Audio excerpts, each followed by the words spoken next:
Good morning. It's coffee time with God. Amen. Okay. Our gospel for today, we reflect on Jesus' praise for his disciples. John John 17. 17, 1 to 11. Let Let us us pray. pray. Come, Holy Spirit, I need you. Come, Holy Spirit,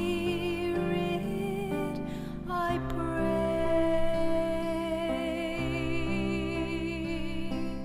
Come with your strength and your power. Come in your own special way.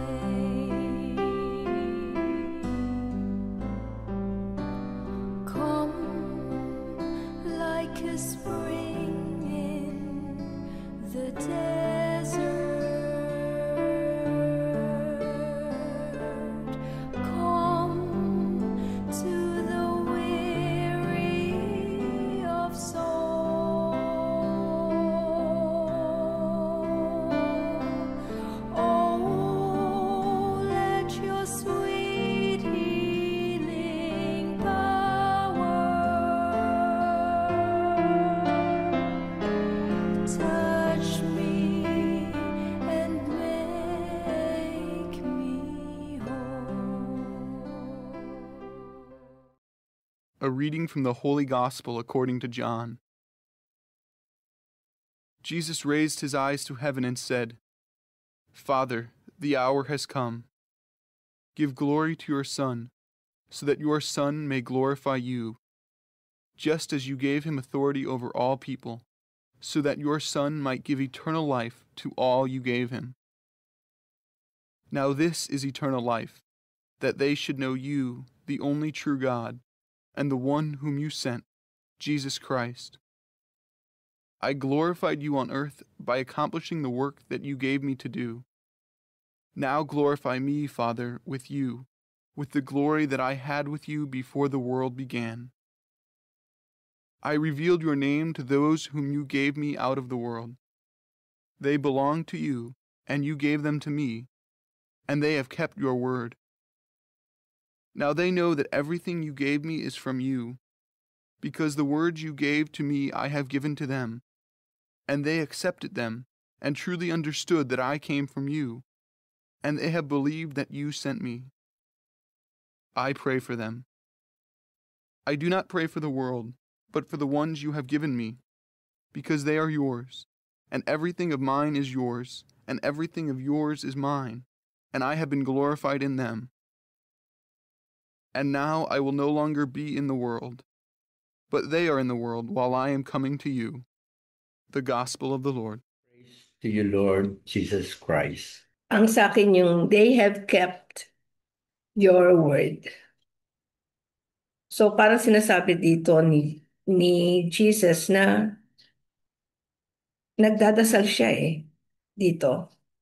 So sinasabi niya na importante talaga na i-keep natin kung ano yung words niya. And we cannot do that if we don't know His words.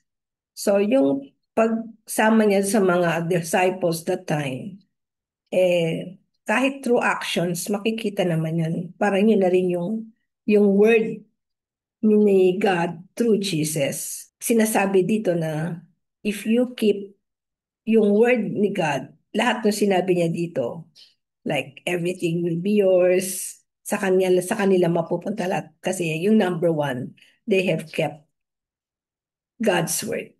Amen. Yun. So yung sinasabi mo, yun ang parang goal ng ating Panginoon. That yung mga salita ng galing sa Diyos Ama, yun ay maibahagi rin ng ating Panginoon dun sa mga tao na ipinadala ng ating Diyos Ama.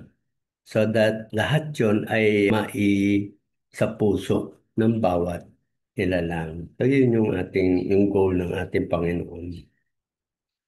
Ang sa akin naman, I pray for them. Sabi ni Jesus, I pray for them. Ba't niya sinabi yun? Kasi sabi niya, now I will no longer be in the world, but they are in the world while I am coming to you. So, pinagdadasal niya kasi wala na ako dyan, no? So, sana manatili sa kanila yung protection mo sa kanila. Ito, maganda example ng ating Panginoon. Pagkatapos niya magdasal, meron siyang dapat gawin si Jesus so that yung prayer niya sa mga flock niya ay mangyari, maganap. So sabi niya, I glorified you on earth by accomplishing the work that you gave me to do. Ang work na sinasabi niya, yan yung sabi niya, I reveal your name to those whom you gave me. Yan. Tapos sabi rin niya, they accepted them and truly understood that I came from you. Yan, pinakikita ng ating Panginoon na siya ay sugo ng Diyos Ama. Kaya naniniwala siya sa Kanya na Okay. pinadala ng Diyos Ama. Okay, so yung napili mo siya, I pray for them, sabi ni Jesus, na he is praying for the apostles. But hindi natatapos sa prayer, merong action. Ang action, yun yung naging mission niya of evangelization. Mm. Okay? So, ang message sa akin dito is tulad ng dati, no? Ito kasi yung laging sinasabi ni Lord. Nire-remind niya tayo. Napansin niyo lahat ng mga gospel natin kasi ngayon puro nasa John.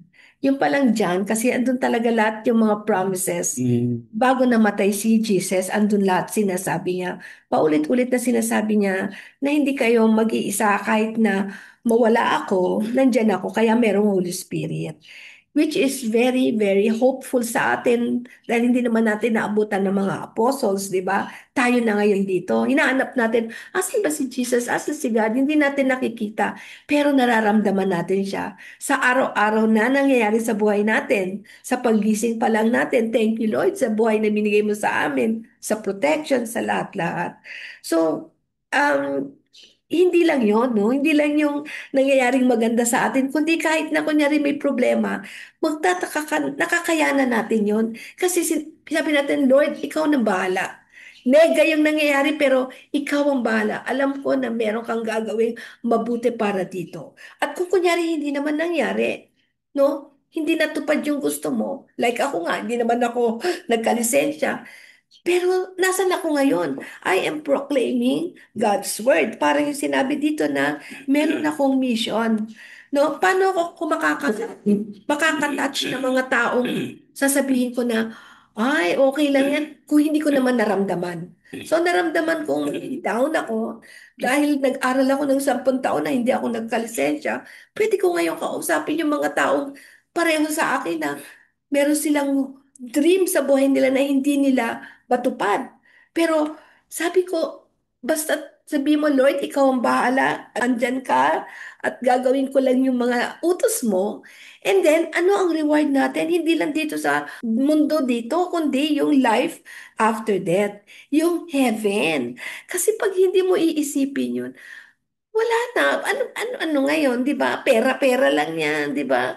It's not yung future mo to be rich, but to be happy on earth because you are surrendering your life to God. Mhm. And makikita mo, kahit like tayo, kahit like itong mga apostles, kahit na iniwan sila ni Jesus, no? Biro mo yung leader nila, iniwan sila, nag-continue pa rin sila na i-evangelize siya. Siyempre sabihin ng tao, ha? Yung pinoproclaim mo, patay na yan, iniwan na nga kayo, di ba? Pero ba't ganun kalakas yung ano nila? Because yung mga promises ni God, dito sa John, no, na sinasabi niya na, basta magtiwala kayo, akong bahala sa inyo. And true enough, tayo mag-asawa, na ano na natin yan, no? Na-realize natin yan. Lahat ng hirap sa mundo, lahat ng mga ano na nagdaanan natin, pero pagka naibigay mo na kay God lahat-lahat, magugulat ka, no? Masaya ka, hindi man completely na binigay ni God, na nangyayari sa mundo, hindi man tayo super rich, hindi naman ako nakalakad, hindi na, pero ang saya-saya ko. Yan yung sinasabi pa na pag totoong masaya ka at tatanungin ka ulit, pag binigyan ka ulit ng another life, gusto mo ba yung buhay mo ngayon? Ay, naku, ako gusto ko. Mm. Sino magsasabi nun? Pilay ka ulit? Wala kang wala kang Ayun. career? Hindi ka naman super yaman? Sasabihin mo, gusto mo yon? Gusto ko kasi yung ending. Ngayon yung ending ko, masaya ako. Yung process, mahirap. No? Siyempre, di mo alam. Yun nga yung test sa iyo eh. Kung mahal mo talaga si God eh. Kung makakayanan mo yung test na yun. Yun yung cross, di ba sabi? Pick up your cross and follow me, sabi niya. So that is my cross. Up to now, dala-dala ko pa rin yung cross ko, pero magaang na kasi si God ang tumutulong sa akin. Hindi sarili. I cannot do by myself yung mga changes sa buhay ko. Yan. O, yan yung maganda pagka nagawa natin yan. Pero ito ngayon siguro ang tip para magawa natin yan. Kasi si Jesus, sabi niya, ang trabaho na ibinigay ng Panginoon sa atin is to accomplish that work that God the Father has given to us. So ngayon, ang nagbigay na sa atin yan, si Jesus Christ. No? Pinadaan ng God the Father kay Jesus yung mga dapat nating gawin. Now, ang isa siguro sa na-realize namin, if you want to do all these things, try to serve in the church. Kasi ang church ay tinatag ng ating Panginoong Jesus. Diyan dumadaloy ang lahat ng mga biyaya. Diyan din ang mga katuruan, nagiging malinaw, that we would be able to know kung ano yung ating dapat gawin. Di ba? So, pagka nagpunta tayo sa church, and example sa kapihan, you go there, you will be able to know yung mga pwede natin maitulong. Ano man ang ating kapasidad, ano man ang mga gift na naibigay or talent na naibigay sa atin, there will always be a work na pwede natin gawin that we will be able to help yung mga parishioner ng simbahan. Ito talaga ang na-experience namin. Even the old, sabi nila, naku, matatanda na kami, wala na kami pwede magawa. I don't think so. Subukan nyo lang pumasyal sa kapihan. You will be able to realize that all of us have something na magagawa, yung mga gustong ipagawa ng ating Diyos Ama through our Lord Jesus. Actually, yung iba kasi, hindi mo naman dahil may iba mga sobra talagang busy, hindi rin naman nila kasalanan, Pero alam mo, minsan, bibigyan ka ng time ni Lord, para makatulong. Meron akong kilala kasi nung nag-aaral ako na sa Bicol. Di nagsisimba ako doon. Meron doon pumupunta sa simbahan. Alam mo, pupunta lang siya doon, magpupunas lang siya ng pews. Yung parang, kaya iba magwawalis lang sandali. Parang start of something serving yun eh.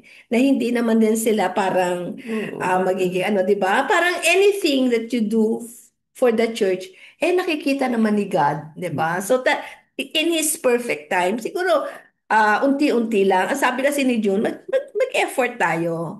No? Kahit konti, may mga ganon. Hindi, ang sinasabi ko is a suggestion. Mm. Paano nyo mararamdaman ng pag-serve kay God? So, Yeah. subukan nyo pumunta sa simbahan. Sa atin, meron tayong kapihan. That is where you can start to observe. Tingnan natin, paano ba ako makakatulong dito? And the people there, makikita mo talaga, gumagalaw sila rin, matanda, bata, they are all doing their own thing na siguro yun na iniutos sa kanila ng Panginoon. Ako kasi, ang tingin ko dyan, sila nga, maintindihan natin na busy-busy sila, ang dami lang ginagawa, pero nakakaawa sila if they are not given the opportunity na makita nila ano ba ang gusto ng ating Panginoon para sila ay makasama natin doon sa tinatawag na eternal life. So they have to know how. So tayo, ang goal natin is to let them know. Kaya nga yung mga kaibigan natin, sinasabi natin, pumasyal kayo sa kapihan. That is the only simple way that we can show you kung paano kayo makapag-serve sa simbahan. Kasi yung maliba sabi, attend kayo ng mga ganito, ganito. Ay, mga- So, medyo mabigat agad yun. Kasi may mga commitment. Oo, we start with a simple way of going there and observe. Makikita mo yan. And God will reveal to you through the people na nandun. Nakikita mo yun. Nakikita mo yung mga tao ron, nag-serve, aalok lang ng kape. Yung iba ron nakikinig sa inyo. Yung iba ron are going there to arrange the table, set up yung tablecloth. Maraming mga gawain. Yung iba ron talagang nalaman nila, ganun pala, magkwento lang kami kung ano yung ginawa namin dito and invite them to come to the kapihan. Ano na rin pala yun? That is the work that God the Father wanted me to do or si Jesus wanted me to do. Simple, pero that is the start of Yeah. growing in your service. Correct. Ako kasi nasa ibang kausap ko naman dito yung wala naman sa Mary Help ha. Kasi kasi ito naka-live sa lahat ng lugar. So kung ano, wala kaming kapihan, 'di ba? So yun yung nga yung sinasabi ko na pag tinouch na kayo ni Lord at sinabi, sige Lord, gusto kong mag-try, mag-serve. Pero anong gagawin ko? Ayoko na, marami akong, may trabaho ako, o kaya marami akong anak, yan. Go to the church. Go kung saan po kayo nagsisimba. Kung saan kayo, kung wala pang kapihan malamang dyan, ano. Punta po kayo doon. Ano pwede ko, bibigyan kayo doon na kahit ano. Baka sabihin sa inyo, pwede ko kayo kung gusto niyo pag umaga magwalis kayo. O kaya, pwede kayong mag-ayos ng ganito. Tapos ganun yung start. So, kaya wala po itong pinipili.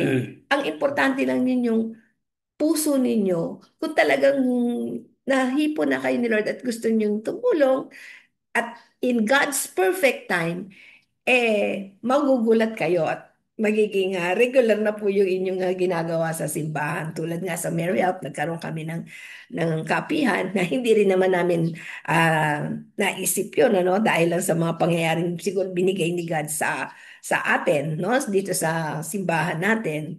So, ganun din po sa mga iba. Malay nyo, kayo magsimula ng kapihan dyan sa simbahan ninyo, no? Okay, so yun po yung parang para sa akin yung message na kahit nasan kayo, you can serve the Lord. Basta magdasal kayo at huwag kayong laging mag-worry, no? Lalo-lalo na sa time, sa kabisihan ninyo. Basta't gawin mo lang kung ano yung best mo, tapos magdasal ka, Lord, bahala ka na. Si Lord ang bahala. Magtiwala ka lang. Trust and believe. Go to the church. Mm. Go to the church. Somebody will tell you kung ano ang magagawa ninyo. Yan yung padadala ni God sa'yo para Amen. ma-guide ka naman. Okay. Okay, so good morning again and see you tomorrow in Coffee Time with God. Amen.